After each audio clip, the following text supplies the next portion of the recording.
తర్వాత రెండోది కాఫర్ డ్యాముల ద్వారా లీక్ అవుతుంది వాటర్, ఇంకా స్వీపేజ్ ఉంది.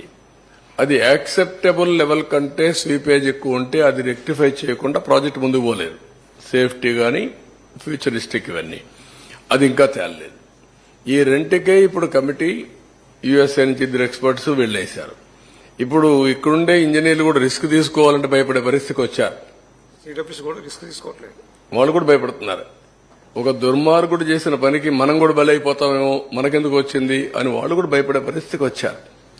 అంటే బాధ్యత తీసుకోవాల్సిన వ్యక్తులు బాధ్యత తీసుకుని, అందుకే ఒక మాట చెప్పాను, మీకు తెలిసి మీకు డ్యామేజ్ కనపడుస్తా ఉంది, తెలియకుండా బ్రాండ్ గాని డ్యామేజ్ గాని విపరీతంగా ఉండబోతుందని నేను ఎలక్షన్ ముందే చెప్పాను. సార్ ఇప్పుడు 2020లో డయాఫ్రామ్ వాళ్ళు దెబ్బతింటే ఇప్పటిదాకా కూడా సొల్యూషన్ కనుక్కోలేదు. ఈ 3 ఏళ్లలో వీళ్ళ ఫెయిల్యూర్ చాలా దారుణంగా ఉన్నట్టు కదా sir.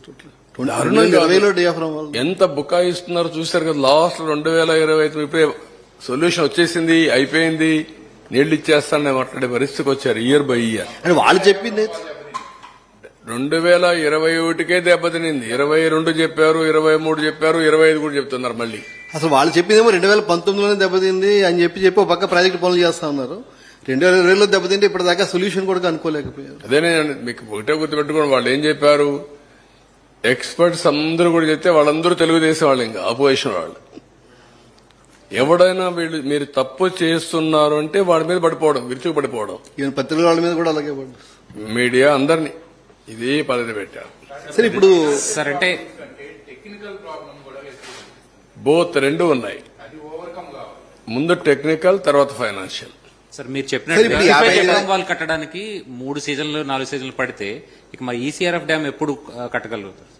That is the biggest challenge. ఇప్పుడు నేనేమంటానంటే, ఎప్పుడైతే డయాఫామ్ వాల్ పేర్లలా ring fencing, okay, coffer dam లో స్వీపేజ్ ఏంటి, ఈ రెండు చేయాలంటే వాళ్లకు 1 year టెన్యూర్ ఇచ్చారు.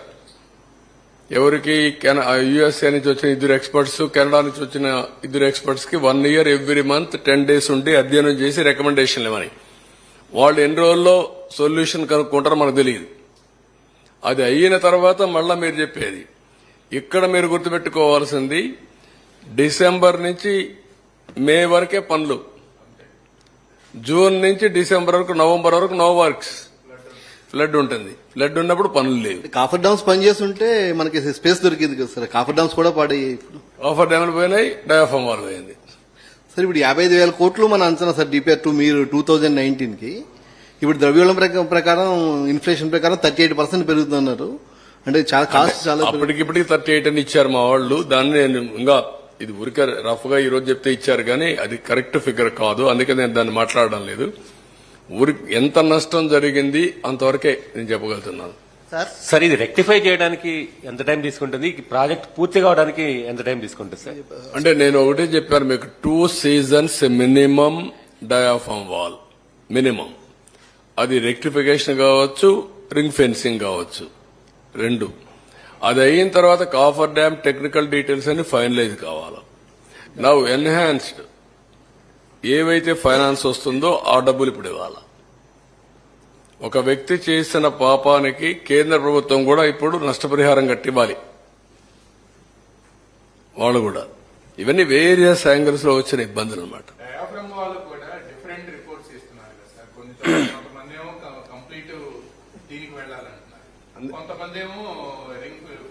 అదే వాళ్ళు అనేది ఏంటంటే, ఇవి జరిగాయి. అది కూడా ఎక్స్పర్ట్స్ కమిటీ. ఎవరంటే ఎక్స్పర్ట్స్ కమిటీ చేసింది? ఎన్హెచ్పిసి చేసింది sir. Hydro power project, hydro power corporation చేశారు. వాళ్ళు ఇచ్చారు రిపోర్టు. అది కరెక్టా, ఎగ్జాక్ట్ రిపోర్టా? అందుకే కొంతమంది డౌట్ ఏంటంటే, ఓకే బెటర్ టు గో మొత్తం పోతే 990 కోట్లు, చేసింది పని 446 కోట్లు, రింగ్ ఫెన్సింగ్ 447 కోట్లు, ఇంకా 1 కోటి ఎక్కువ అవుతుంది. ఇప్పుడు ప్రాజెక్టులో తప్పు అన్ని చోట్ల ప్రాజెక్టులు ఫెయిల్యూర్ ఉన్నాయి, ఇరిగేషన్ అంతా పడుకుంది సార్.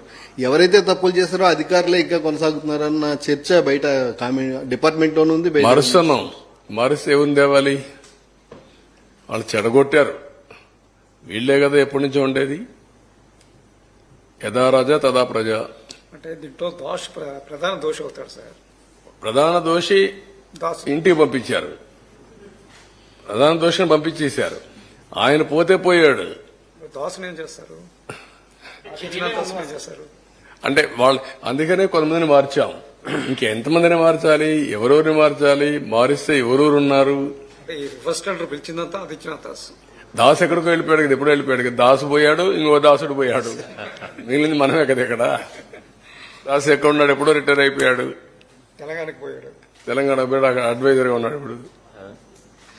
సరే ఈ హైట్ మీద కూడా కొద్దిగా రివర్స్ టెండరింగ్ పిలిచింది యా ఆ సమయంలో పిలిచింది అతను. అప్పటి వరకు ఉన్నది ఇతను, ఇప్పుడు మొన్న ఉన్న అతను. ఇతను తీసేసి శశిభూషణ్ మళ్ళా తీసుకొచ్చారు. సార్ ప్రాజెక్ట్ హైట్ కి సంబంధించి కూడా ఒక డిస్ప్యూట్ ఉంది కదా సార్, దాది అది రాజీ లేదు. అది 45.67 రావాల్సిందే.